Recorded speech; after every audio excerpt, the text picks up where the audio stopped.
সেদিন মানুষ হাত কামড়িয়ে কামড়িয়ে বলবে, হায় হায় রে, কেন আমি দেওয়ানবাগের মুরিদ ছিলাম। কোরআন শরীফে একেবারে স্পষ্ট দেওয়ানবাগের নাম লয়ে গেছে। মুসলমানদের ঈমান আমল নিয়ে ছিনিমিনি শুরু করে দিয়েছে।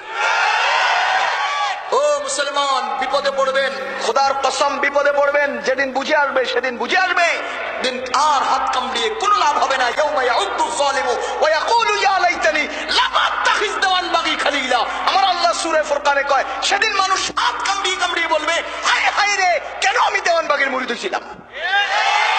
কোরআন শরীফে একেবারে স্পষ্ট দেওয়ানবাগীর নাম লয়ে গেছে। ইয়াউমা ইয়াউদ্দু যালিমু ওয়া ইয়াকুলু ইয়া লাইতানি লাম আত্তাখিজ দেওয়ানবাগী খলিলা। এর নাম ধরে গেছে সূরা ফুরকানে। আপনি 19 পারার 1 নম্বর পৃষ্ঠায় আয়াতটা আছে। কেন আমি দেওয়ানবাগের মুরিদ ছিলাম।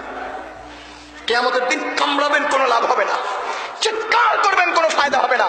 আমরা বলে যাচ্ছি, তার সাথে আমাদের লেনদেনের কোনো সম্পর্ক নেই, আপনাদের সাথে আমাদের কোনো বাড়াবাড়ি নেই। আজকে মাইক পেয়েছি কথা বলার, আপনাদের সামনে কথাগুলো না বললে